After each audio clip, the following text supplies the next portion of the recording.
What is going on, ladies and gentlemen? Welcome to another exciting, extravagant, I ran out of adjectives. Give me another one. Tremendous. Ginormous. Super duper awesome sauce. Slice of sarcastic late night. What? Nailed it. Completely nailed it. Yes. Episode of the Entrecode Podcast. I am one of your hosts, Ryan Welch, with Triple J, John Jefferson Jr. Is that my name? Yes. I thought I was super handsome now. You can be. We didn't officially change it.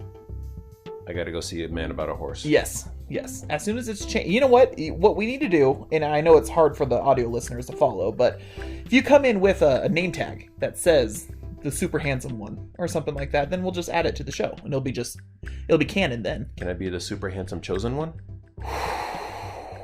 Just rolls off the tongue, doesn't it? That was pretty good. I'm not gonna lie. That was pretty good. Yeah. The super handsome chosen one. Yeah. Okay, perfect. Well, ladies and gentlemen, as we figure out our nicknames for this podcast, tonight we have a really awesome show for you, we think, at least. We just wrapped up WWE's Summerslam, held in Orlando, Florida at the... I don't even know. The non-performance center. The Thunderdome. The Thunderdome. Oh, yeah. I got you for 3 minutes. You ain't going 3 hours, sucker. Yes, the WWE moved to a brand new arena in Orlando. The Amway Center, I want to say it is. Anyway, they're out of the Performance Center, yes, at least for the time being. And we'll talk about that more in detail here in just a little bit. But tonight's episode, we want to talk to you about SummerSlam. What we liked, what we didn't like. Overall, though, spoiler alert, pretty solid show. Yeah. I think it was finally we're going to have something that we're not going to complain about too much. Yeah, I was happy. Yeah, pretty happy. Pretty good show. After that, we want to talk a little bit about what we thought of DC Fandome. That was a good show, too. What is it with the domes this weekend? Saturday was DC Fandome, and then tonight was Thunderdome. You're probably going to hear a lot of the Macho Man voice coming out tonight. Just fair warning you. Yeah. What you gonna do when the macho powers come for you? Rest in peace, Macho Man. We miss love you. We love you. So there was a lot of action yesterday at DC Fandome. So we'll wrap up the show talking about the trailers that we saw, what we liked, and, you know, kind of what we're hoping for when they continue the Fandome experience in September. I think it's called like the Hall of Heroes or doing something like that. But anyway, we'll get to that later. As per usual, we want to mention and remind you that we are accessible on social media as well as our Anchor.fm page. So if you want to leave us a voicemail on Anchor.fm, if you want to leave us a comment, a question, a concern, whatever, we are on social media at EnterCodePod on Twitter and on Facebook. And then on Instagram, we are at EnterCodePodcast. So we'd love to hear from you. We'd love to hear some feedback from you. And, you know, maybe your thoughts. What you liked about SummerSlam if you actually watched it. Or if you watched any of the cool stuff from DC Fandome. Right. And as always, if you like what you hear from us, please share it on your social media as well. We want to help this thing grow, and we need your support. So... That's right. Yes, the likes are nice, liking a post, but you know what? If you give us some feedback after listening to an episode, that'd be a huge help. So we know exactly what John needs to fix in order to have a better experience. I'm the chosen one. I am perfect. I don't need to fix anything. Is it me? It's me. I wasn't going to say anything. I'm not pointing any fingers. Oh, wow. Okay. All right. I accept that. I'm going to be going to the Thunderdome next week, I think, and I'm going to prove myself to John that I'm able to run this podcast. I'm okay with this. Okay, perfect. So once again, we watched, just wrapped up SummerSlam. You know, hashtag Dad Life. We usually start things a little bit late. Also, but not too late. Usually, you know, the shows run really long, and this one had a really good flow. Mm-hmm. Lots of good matches. It didn't seem like it was too drawn out. And luckily not too gimmicky this time around. So no, we didn't have swamp matches. You know, we didn't have funhouse matches. We didn't have, boneyard matches or anything like that. Bonesaw's ready. Sorry, Spider-Man movie reference. We're just gonna all night long. By the way, everything has to do with Macho Man. It's just running through our heads. So pretty solid show. So my question first and foremost, because I wasn't able to see the first show in the quote unquote Thunderdome that they showed off, I believe it was Friday for SmackDown. That was the first time they got out of the Performance Center. What did you think of the broadcast in general in terms of being in a bigger arena, like what they're used to being in, as well as the digital fans? What'd you think?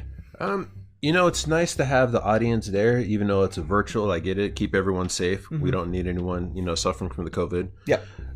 And it's nice to hear, even though it might be like pre-recorded, like crowd cheers, you can still see when the crowd likes something or dislikes it because it's live. They're there. They're like, yeah, something happened. Or they're like, eh. Or they're like, you suck. And it's like, oh yeah, I relate. They do suck. Mm-hmm. I think so. I think it's safe to say they stole the idea from the NBA with their bubble that they have going on with the playoffs and their last, what was it, like 8 games they had in the NBA before they started the playoffs. With them, they introduced the virtual fans and I would say that in the NBA games, the virtual fans are kind of calm, nothing too crazy. More reserved. Right. Every once in a while you'll see like a dog, which is cool. It's like, oh, hey, that's awesome. Or just something funny like that. But I did appreciate that the virtual fans here were a little more animated. Well, it's wrestling fans. They're always more animated. Right. Well, I'm glad they weren't just kind of like sitting there and watching it. Yeah, this is fun. They're like, ah! Yeah, we got some cheers. We got some thumbs up. We got some thumbs down for the good bad guys. And for some guys that I didn't think were bad guys, but they had some thumbs down on the screen, which I thought was kind of interesting. Right. Also pretty cool were the amount of fans that they had. In the NBA, I want to say there's one big screen and maybe like 5 rows of fans watching the games. I mean, it seems pretty small. So they had, I want to say 10 rows up of screens, and it wrapped around probably a quarter of the arena. So you got camera shots from, the normal camera shots of them being right there, and then, corner shots, you see more screens. So a lot of fan opportunities, and pretty much the same policy as the NBA has, where you have a form you fill out saying you're not going to do anything bad on screen, stuff like that, and then they'll like notify you and let you know if you qualify or if you were picked to be one of the fans.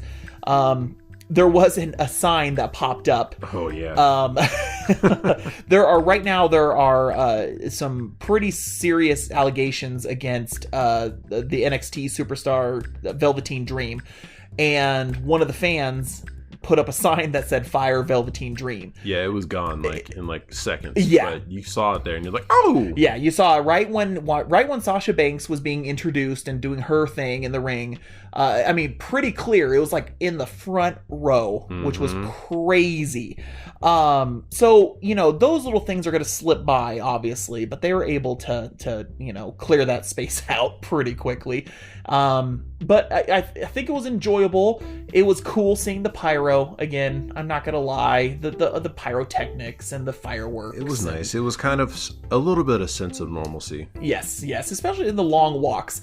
I don't know if we've joked about this before. I'm sure we have, but Randy Orton is notorious for walking very slowly down to the ring, and so when it was in the Performance Center, obviously he couldn't do that because the ramp is like a quarter super of the short size. Yeah. So he was back, baby. Back, just sauntering down that ring as slowly as humanly possible.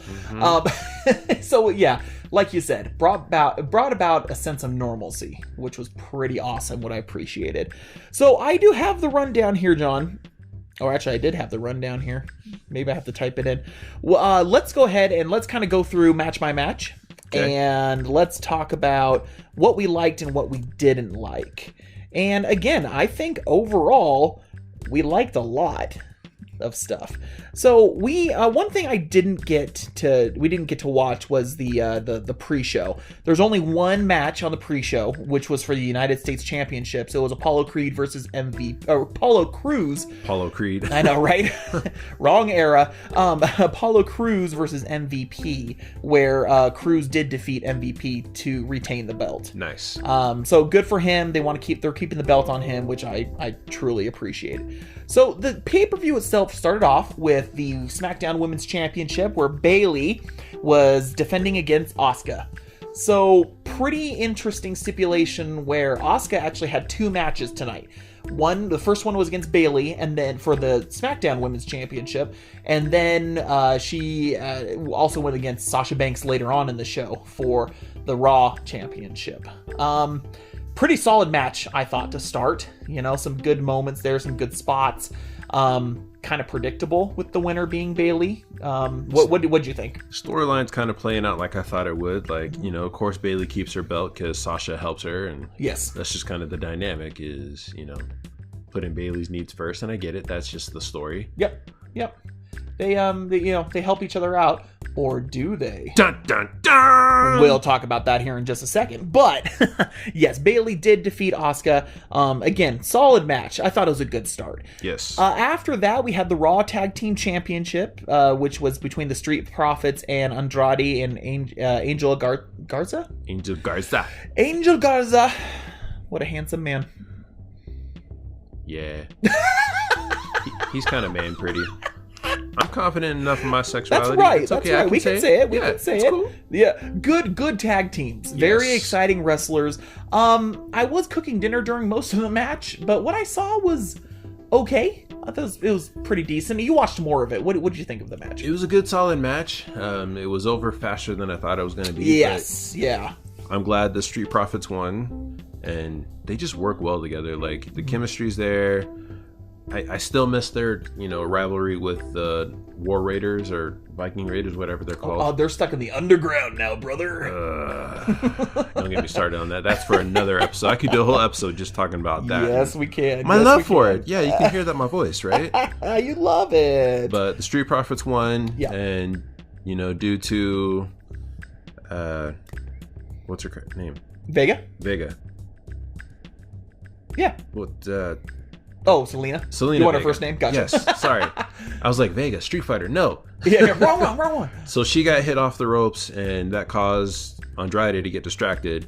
Yeah. And so he wasn't there for the tag for Garza. So then the Street Profits hit their tag team. And man, Montez Ford, just watching him mid-turn in the air and the amount of altitude he gets for that frog splash. I can't even imagine how much that hurts when he crashes down. When he crashes down on him. Just a thing of beauty. I find it interesting that, especially lately, I think that Zelina Vega makes a really good manager, just a really good heel manager.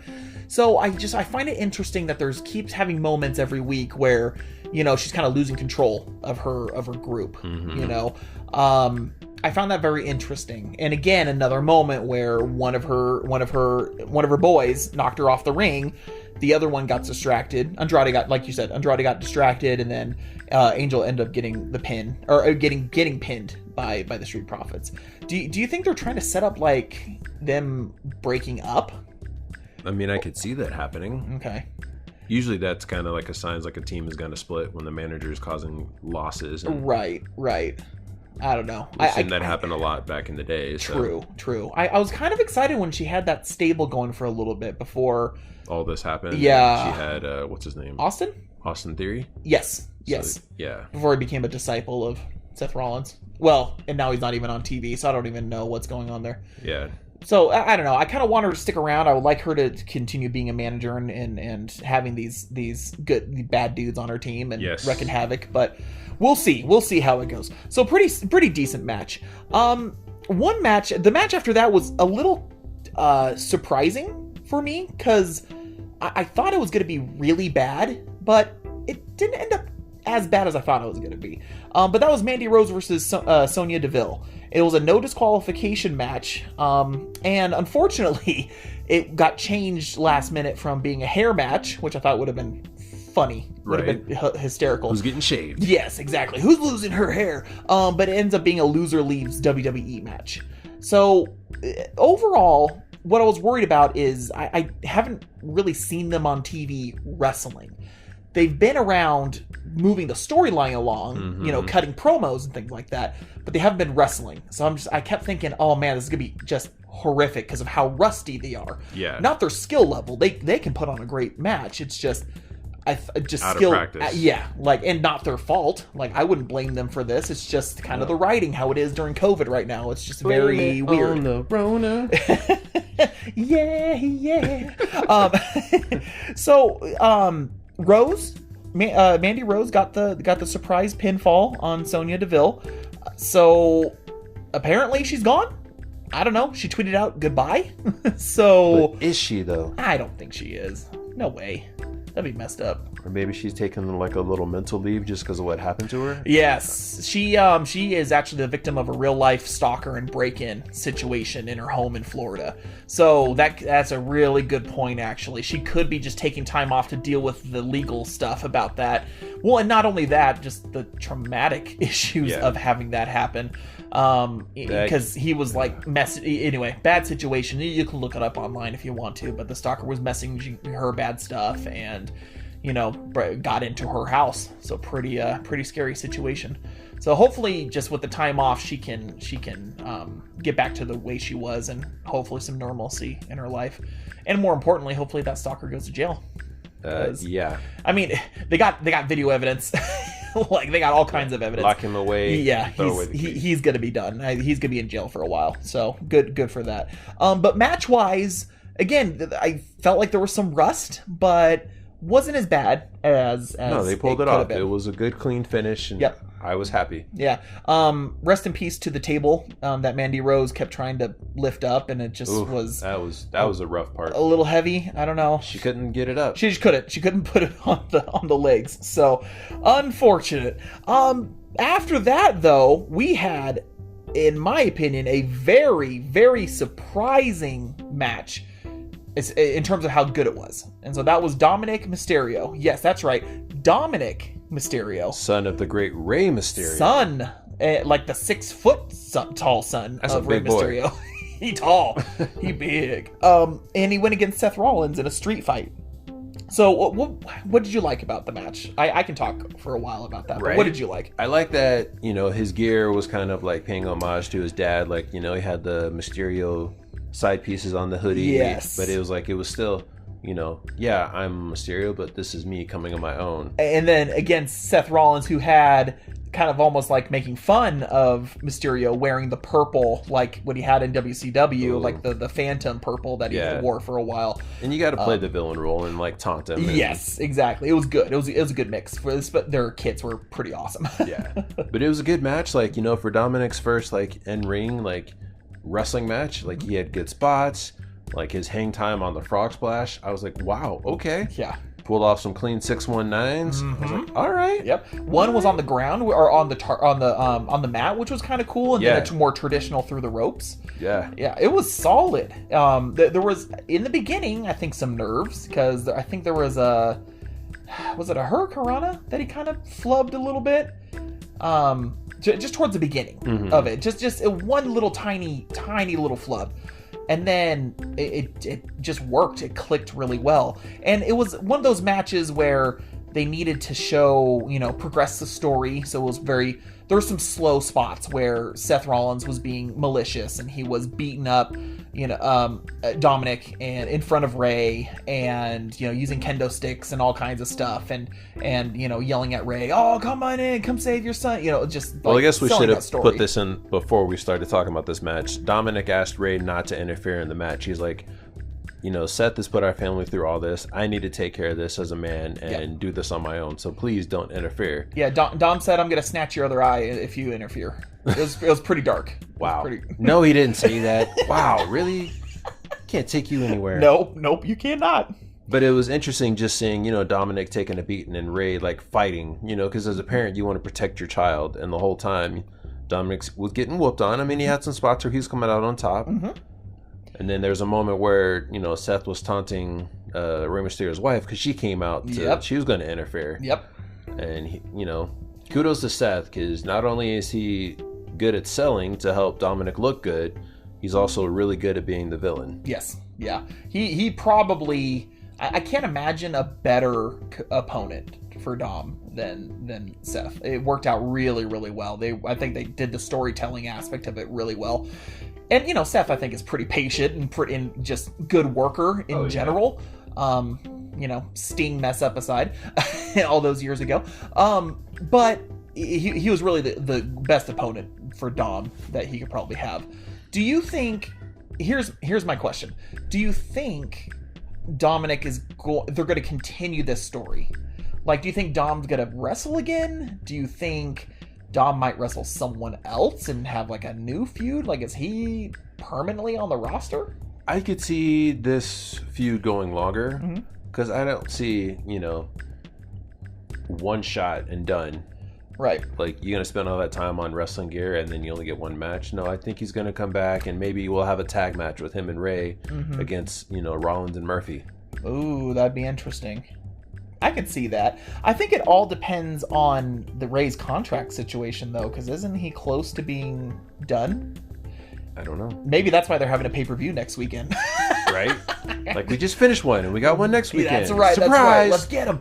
Let's use Ray one more time before he sails off in the sunset. Uncle Vince want that money. That's right. Overall, though, just a really solid match. It was good. There was good storytelling involved. And so, now it's just this weird moment of, are they going to do what they kind of do with all these other storylines and just drop it and try something new, or are they going to keep this going? So, I've already mentioned this before. I'm a fan of keeping the storylines going for, if it's a good storyline. Yeah. And this, I can get behind this. It's not stupid eye for an eye. Yeah, like, I can just more, get behind this. Family, respect, yes. Payback. Yep, exactly right. After that solid match, we got the Sasha Banks versus Asuka for the Raw Women's Championship match. Another one that was very good, very solid, and some good storytelling in there where in the beginning of the show, Sasha was helping out Bayley a little bit, so Bayley can retain. In this case, though, it did not happen, where I think there was a moment where like Bayley tried to help but wasn't like moving quick enough. It was interesting to sow enough like doubt, I think, into the partnership, where unfortunately Sasha tapped out to Asuka, and Asuka reclaimed the Raw Championship belt. As she should. Yeah, she needed the belt back. Yes. Overall, though, great. Lots of good spots. They work so well together, Sasha and Asuka. So hopefully, and we'll talk about this in a second, but with this payback pay-per-view that's shockingly next weekend, which I don't think I've ever seen in the history of WWE having pay-per-views back-to-back. No. I'm sure the storytelling is going to keep going, but just interesting little moment of, Bayley not helping Sasha and, kind of wondering where they're going to go with that storytelling. Mm-hmm. But I think they mentioned in the broadcast that they're going to be defending their tag belts next weekend. They are, yeah. So we'll see how it goes. But anything stand out to you in there? Anything with the storytelling or just match in general? I mean, it kind of played out like I was hoping it would, where, Bayley got to keep her title, and then Sasha lost her title to Asuka. And, like you're saying, Bayley had that one little spot where she was trying to help Sasha. She got hit, and instead of like, maybe distracting the ref or something, she's over there like nursing her injury. Yeah. And, Sasha ends up tapping out, and you can see in the end, like, Bayley's like holding her title, and it's almost like taunting Sasha, like the title. I don't know if you caught that, but it was like good. Yeah, cleverly just placed right in front of Bayley. And I didn't like, catch that. That's a good observation. It's like, okay, yeah, throw salt in that wound. Right. Sorry you lost, but we're still tag champs, and I'm still the SmackDown Women's Champion. You still love me, and we're best friends, right? That's right. I got mine. Interesting. I didn't notice that with the placement of the belt. Yeah. That's very interesting. I think the only thing that bugged me was just the submission. I think just, Sasha's so good I think I'm just more of a fan of pinfalls instead of submissions. Because especially in some cases where it's like, man, this is a powerful wrestler. Why are they submitting? You know, I mean, Sasha has been through a lot and she's a warrior. Like, why are you submitting? You know, like, I'd rather almost get a pinfall, but I get it. It's totally fine. It's just my weird personal preference for them. Because they put on such a good show and it's like, oh man, that's kind of weak. You know, she's such a good villain. Like, why, you know, weaken her status with a submission instead of a pinfall? But anyway, doesn't matter. I think we can pretty much, I mean, we know they're going to be fighting next weekend for their tag belts. I wouldn't be surprised if they threw in some kind of championship belt opportunity with Asuka. So anyway, we'll see how that goes, but solid match. And then the night got even better. For the WWE Championship, it was Drew McIntyre versus Randy Orton. That was a good one. Good match. My goodness. Man, those guys are massive men. Yes, they are. We went to a WWE house show last year in June, and they had Drew McIntyre versus Roman Reigns, and John and I kind of both looked at each other during, like, as he's walking, Drew McIntyre is walking down the ramp, and it's like, holy crap, this guy's humongous. Yeah. Just a massive dude. And Ryan and I aren't small dudes. Like, no. We're easily over 6 foot. Yep. Absolutely. And I felt like a little kid. Yeah, I'm just like, just tall and just beefy. Yeah. He a thick boy. He's a man. He's a Scottish man. So he just big dude, and Randy Orton's, you know, he's tall. You know, he's been a tall guy too forever and ever. I think there were some questions about, for me at least, this kind of direction of Randy Orton going after the belt. You know, he's kind of been on this binge of taking out legends, right? Being the legend killer again, which is fine. That's you know, he's done that before and it's been very popular. So he's doing it again, and that's fine. I guess I was just surprised that he had a shot at the championship with all the other wrestlers that are that are on the roster. But overall, though, the match was really good. Great moments of Drew getting frustrated at Randy, because Randy, you know, he's the apex predator, so he's going to, you know, not play by the rules and play by the book. He's going to do anything that he can to win. So frustrating Drew early on by sliding in and out of the ring, frustrating him there. Anyway, good, solid match with a really good ending where you think their finishers are going to happen and then they miss them, and then it's just a surprise finish where Drew won. Do you think they're going to keep going with Orton? They kind of have to, right? You got to do something. Like, we need a good, long-lasting rivalry with someone for Drew. Yeah. Oh, like, yeah. After every pay-per-view, he's fought someone, and then that rivalry's over. And yes. It's like, okay, the champ needs competition. Yeah. Like, back in the day, you know, Rock, Triple H, when they were champions, that was, like, years on end. Yes. Yeah. I agree. And they work really well together. So definitely, for me, yes, keep going with this, and let's see where it goes with Payback and beyond. Just kudos to Drew for being a champion during COVID and trying to make things work in such a weird time. That's something that kind of stuck out to me too. Just, he's never been he hasn't been champion in front of a crowd. You know what I mean? Like, when he won the belt at WrestleMania, no crowd. That's true. No one in the audience. Like, the last time the audience, like live audience, saw him was the Royal Rumble when he knocked out, or he kicked off Lesnar's head, which was still so good. A thing of beauty. If you haven't seen it, watch that video.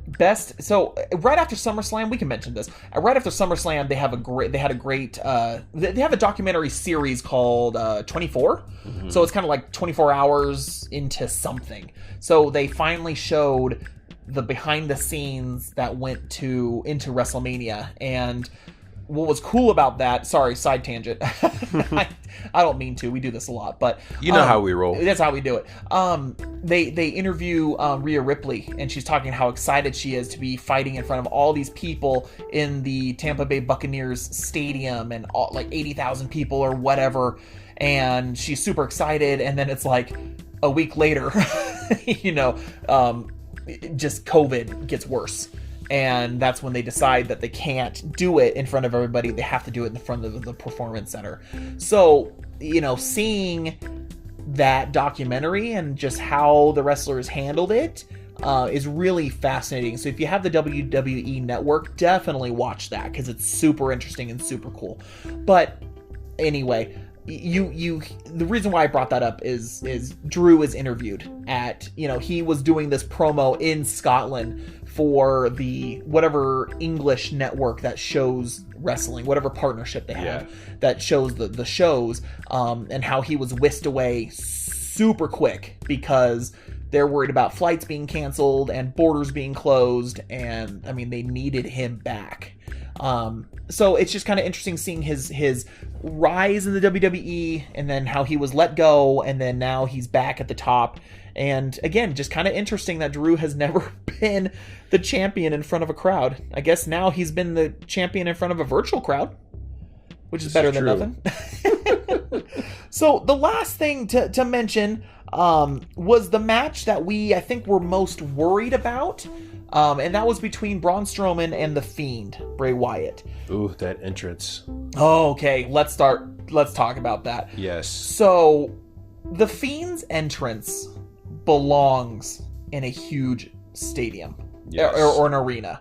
Like, the lasers that they used, the how loud the music sounds, the images that flashed on the screens, and it's just the whole, like, the experience, like, it just yeah, like, we were talking about Randy Orton and, like, his slow entrance. We're tired of that because this takes forever, but the slow entrance for The Fiend and just the effects and all that was just great. It works super, super well. And so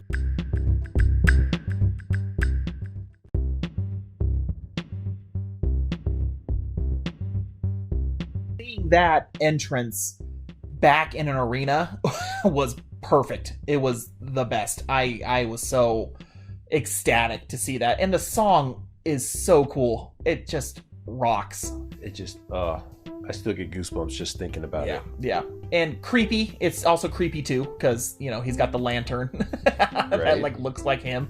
Anyway, it's so cool seeing that entrance. But I think we were worried mostly about storyline. The swamp match that they had was not great.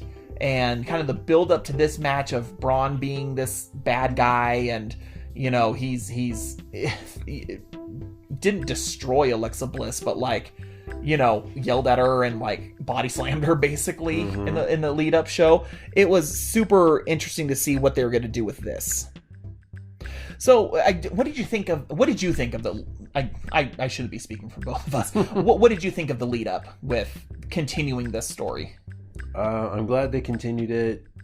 Like, it's been up and down, but just I think this is the end, but who knows? Like, they didn't do anything with Alexa Bliss. Like, I totally expected her to like play a role tonight. And maybe they kept her out just for health. They don't want too many superstars. Yeah. And of course, in the back of my head, I'm like, where's Retribution? Like, they didn't make an appearance. No, they didn't. Yeah, exactly right. So lots of questions for sure about this. So the big story though, besides The Fiend winning, The Fiend wins, gets the belt. But the return of our hero. Roman Reigns is back, baby! Roman Reigns is back. The big dog came back, laid out The Fiend, laid out Strowman. Strowman took a bunch of chair shots. Roman Reigns stands tall, holds the belt up in front of The Fiend, who's pretending to be out cold, but you know what I mean. He's down. He's down for the count. The whole time he's trash talking. He's like, "You guys are nothing unless I'm here." That's right. Like, this is my house, and I was like, "Oh, okay." He was sporting that brand new shirt, that brand new merch. John mentioned very accurately that he had to straighten out the shirt a couple times to make sure that it was advertisement for the fans to see. It is on the WWE shop already, by the way. And it's a nice shirt. I'm not gonna lie, it's cool. I think what was most surprising for me, I always thought he was off camera because of his immune deficiency, because he went through cancer treatments, or leukemia treatments. So I thought for health reasons he wasn't wrestling, but then kind of confirmed in the documentary, or at least from Braun Strowman's perspective, he was out on more of paternity leave because he had just had twins. leading up to WrestleMania. Hashtag dad life. Hashtag dad life, man. You gotta handle your business. Even though he was, we're pretty sure he was going to win the belt at WrestleMania before he had to drop out. Overall, though, I think it's going to be interesting. Do you think he's going to wrestle next week? I could see that happening. Yeah. Against Fiend, do you think? Or maybe Strowman? Maybe both. Like a triple threat? For the belt. Oh, gosh. That's he's a lot of... reestablish his dominance. That's a lot of beefy boys in one ring. I'm okay with this. Could be good. It could be good. It'll be nice to see Roman wrestling again. I mean, he got some good shots, obviously, when he attacked the two, but it'd be kind of interesting, to see if, like, a triple threat, or, I don't know, do you see Braun maybe joining up with the Fiend again? No, I don't think they would do that. That'd be, like, a weird conclusion to this. Yeah, it would be. I don't know. We'll see. We'll see how it goes. I think we're going to find out, well, I don't even know. I'm talking out of my butt. I hope we find out a lot this week with the lead-up shows, with Raw and with SmackDown. Because, again, Payback is another pay-per-view that's coming next Sunday, which is just crazy to me. So I don't know what they're going to do leading up to the show. I hope they establish some good stuff, maybe some promos, I don't know, just before, and we'll see what the matches are like.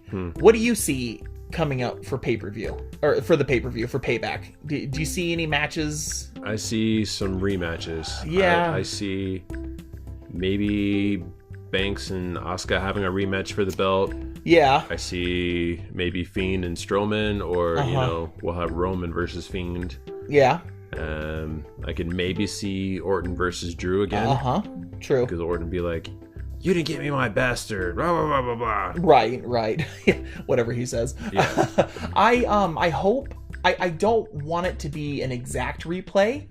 It's kind of interesting with Payback, because, like, you can see all these people who lost tonight saying this week, "I want payback," and then they just rehash SummerSlam again. So I don't. Hope not. That would suck. Right. I'm hoping that won't happen, but we're probably gonna get, like you said, those 3 matches for sure. Also this weekend, kind of side note, was I didn't watch it, unfortunately, but NXT TakeOver happened at the Performance Center.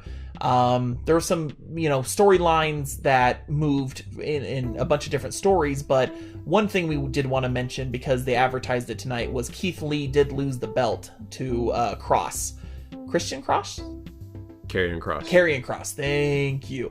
Karrion's has been built up for quite some time. I mean, he's a bad man.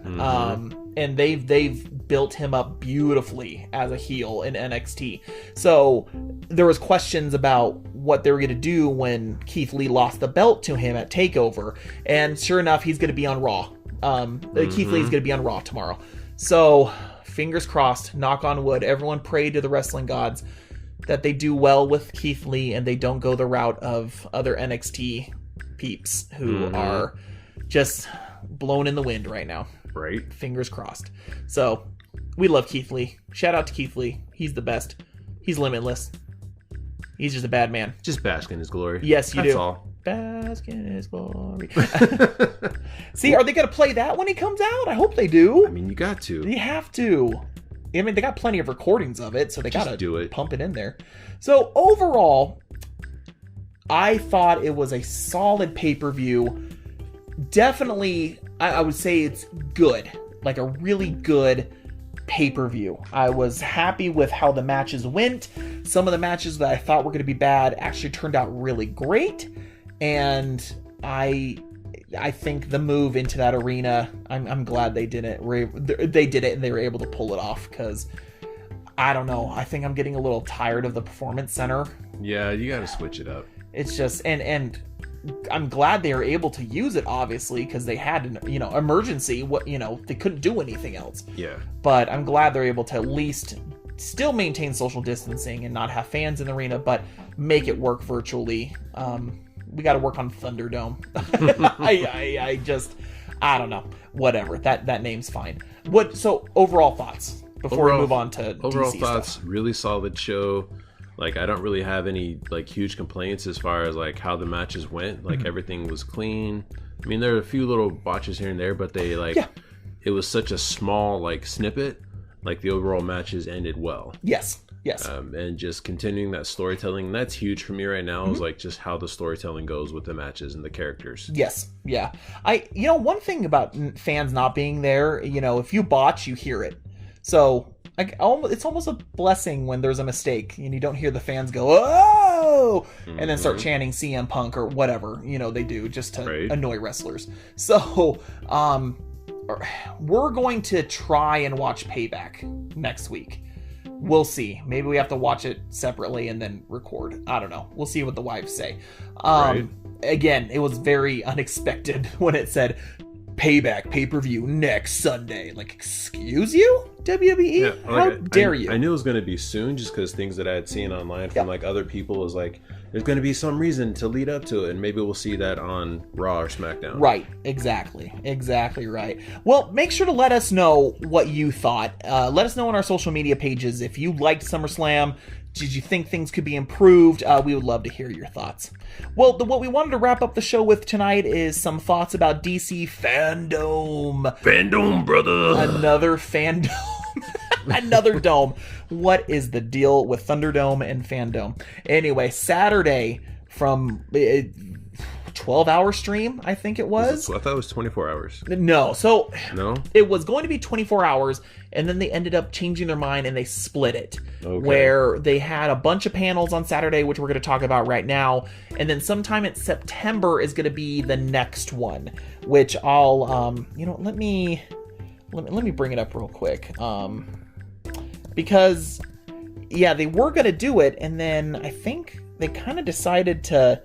It's almost like they kept the movie and like the movie, video game, TV universe, I guess is the word I'm looking for. Okay. They had that stuff on Saturday.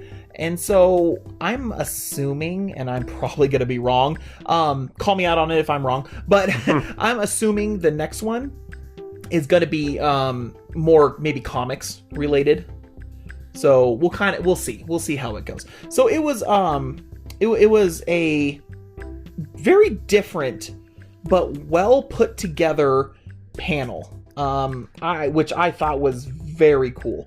So there was a lot of trailers. There's a new Wonder Woman 1984 trailer. There's some trailers for upcoming movies, Suicide Squad, Black Adam. Even though I guess it was more concept art, it wasn't really a full-fledged trailer, but still saw some interesting footage from that. From the TV shows, The Flash showed off their trailer for the next season. We got some video game news from WB Montreal and obviously from Rocksteady, talking about Suicide Squad video game, and then ended with the Batman teaser trailer.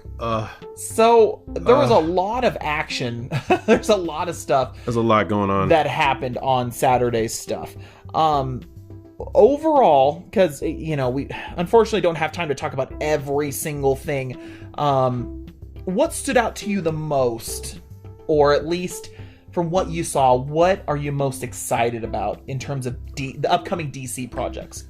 Things I'm probably most excited about. I'm excited for the Suicide Squad game. Just watching that and just, seeing that Suicide Squad humor of like, oh man, okay, we got to do a job. All right, let's go have some fun. It's just fun for them, even though they know if they don't do it, their head gets blown off, because that's the concept for Suicide Squad.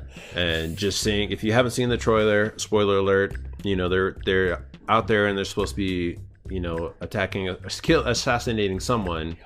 And they're like, oh, we took out all the goons. And, you see this helicopter pilot is being held up. And they're like, oh, it's Superman. He's here to help. And he just eviscerates this, pilot. And, Captain Boomerang comes back in. And they're all like, he's like, who are we supposed to kill? And they all look at him and look up at Superman. And you just kind of like, oh, crap.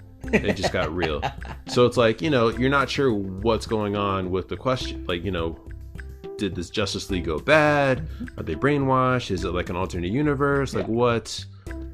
And outside of that, obviously the Batman trailer, just goosebumps. Yes. Like, 'cause it's a different take. And my initial thought was, Really? The guy from Twilight? Yeah, that's right. Lots of sparkly skin jokes on that. Before you talk about Batman, I just want to jump in real quick and say that just some interesting tidbits, because there's a lot of rumors about this, but more confirmation that this is going to be a 1 to 4 player co-op game. You can play the game single player if you want to. It's set in the Arkham series universe, which is interesting because Deadshot may have changed races. But anyway, I'm sure they're going to explain that. They're looking for a release date of 2022, so we do have a few years before it comes out. But yeah, I agree. Just the humor of the trailer was amazing. Hearing Bombs Over Baghdad for the soundtrack. Man, that song takes me back. Yes, it does. That was just beautiful. Lots of humor. And it'll just be kind of interesting as they release more gameplay footage, how they'll incorporate it. It sounds like it's going to have a lot more gunplay than what we're used to in the Arkham series. So, yeah, definitely one of my highlights for sure. Okay, so anyway, The Batman. Matt Reeves directing. He did The Planet of the Apes, a bunch of other really good stuff. Yeah, you watch the trailer. Yes. It is weird seeing Robert Pattinson, for sure, but... What do you think? But like seeing him in the suit and just kind of, a different take on it. Yeah. I think they were saying, you get to see more of like the detective side of Batman in this one because it's year 2? Year 2. So it's not an origin. Correct. He's already, still in the beginning phases of his, crime fighting career. That's right. The director in the beginning, he had a lot to say about the project. And it was kind of cool watching him and his being in the interview before the trailer came out. Kind of talked about it being, kind of a crime noir type movie, which, hey, that's what Batman does. He solves crimes. He's not just beating up the bad guys, but he does amazing detective work. Jeffrey Wright as Commissioner Gordon. Oh, just is beautiful. I absolutely love it. We got to see Catwoman in there too. We saw Catwoman in there not in her suit, but you know who that was. Yep, you knew exactly, just kind of from the burglar mask that she was wearing, the ears kind of on the side. Yes. You're like, yes, Catwoman. The guy with the chubby cheeks, everyone's saying that was Colin Farrell as Penguin. Oh. Right? Okay. So he's the one in the trailer. If you haven't seen the teaser yet, you need to watch it. It is awesome. He's like, oh, this guy's nuts. Or this guy's crazy. So he's going to be, we don't know, what kind of role he's going to play in, but at least he's going to be in there. Pretty sure Riddler is going to be the main baddie, which I'm excited for. Paul Dano as the Riddler. I think it's going to be incredible. He plays unhinged, bad guys pretty well. The suit looks awesome. Ugh, so good. Batman beating up the thug and, and saying, I'm vengeance. Like, ooh, good stuff. And it was cool. I appreciated that it wasn't, I'm vengeance. It wasn't the Christian Bale dark. Right. It was, it's going to be Matt Reeves and Robert Pattinson's take on Bruce Wayne and on Batman, and I appreciate that. Batmobile, I know some people were not a fan of it. I loved it. Yeah, I think that's definitely a little more realistic. So just overall, the teaser was perfection for me, and I am way, way excited. I'm on board. It. COVID halted production, so obviously next year that's the goal. Maybe holiday next year if they have time. Okay. But anyway, I'm definitely going to see it, and I have. I try not to get my hopes up just in case, but it's really hard not to get my hopes up. What else did you like about the fandom? Fandome. From what I could see, because of course, everything awesome that I want to watch and do happens when I'm at work. Obviously. But it was cool seeing the cinematics for Black Adam and having The Rock doing the storytelling, kind of setting the tone for it. And the concept art for his costume, I think it looks really good. Yes, absolutely, couldn't agree more. And they announced that members of the Justice Society of America is going to be in it, which I am very excited for. Yes, you get Hawkman, Dr. Fate, Cyclone, who I don't know too much about. Right. And wasn't there another one? Yes. Atom Smasher. Yes. Right, which the actor who plays Atom Smasher He's been in a bunch of Netflix movies. Anyway, I think he's a solid actor. We'll see. We'll see how it goes. One thing that you get with The Rock not only starring in your film is you get someone who is 100% PR behind the film. Hearing him talk, it's just like you're automatically on board because he's like, yeah, I'm excited about it. Oh, whatever you say, Rock. You know, he could be lying out of his teeth, and it's just like, I don't care. I'm excited. The Rock said it. Let's go. Exactly. He said, smell what I'm cooking with Black Adam, and I said, yes. You said Shazam. So yeah, that was exciting. Even though it was just concept art, that was pretty exciting. A couple things from my end. You mentioned obviously all the great stuff, which those panels were awesome. Seeing the trailer and the gameplay for Gotham Knights is very cool. That's the project that WB Montreal is working on, and it's set in another Batman universe where Batman gets killed, and he calls on, in a recorded message, he calls on Nightwing, Red Hood, and Batgirl to help, defend Gotham. That's going to be 1 to 2 player co-op game.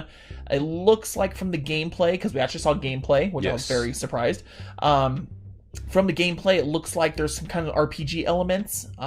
Just seeing the footage, some of the goons that they fought had like levels on them. It had like a health bar and it said 10. So I'm assuming as you're going through the game and as you're leveling up and progressing, that might unlock other areas, or in some cases, maybe you're not strong enough to do certain missions. And so you have to level up. Exactly. Yeah, co-op is the way to go. Obviously, that's going to be awesome. Confirmed Dr. Freeze. There's going to be some storyline with Dr. Freeze and Court of Owls. You really just say Dr. Freeze? Did I say Dr. Freeze? It's not Dr. Freeze, it's Mr. Freeze. Whatever, he's a doctor though. Come on now. He's a doctor. I know, but that's not what his villain name is. So I'm right. Hey, get it right, sucker. I am right. How dare you. Mr. Dr. Freeze. Oh, jeez. Sorry. Sorry, Dr. Victor Freeze, a.k.a. Mr. Freeze. Is that better? That is better. Thank you. I appreciate you. Gosh, man. Why do I talk about DC with you? I'm very hard to please. I know. That is very true. Gameplay, I think you saw at least the trailer for it. I'm not sure if you watched it was like an 18-minute gameplay trailer, but looked very interesting. So I'm excited. 2021 release date for Gotham Knights, which is great. Can't wait to jump into that. We got a bit of a teaser trailer for Suicide Squad from James Gunn. So we saw all the obscure villains that are going to be a part of the Suicide Squad.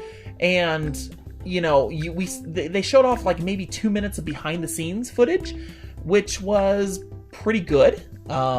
It looks action-packed. It looks awesome. Very different from the first movie. Thank goodness. I think... Tell us how you really feel. Oh, gosh. Suicide Squad was bad. The very first movie was horrible. This one, I think, is going to be way better.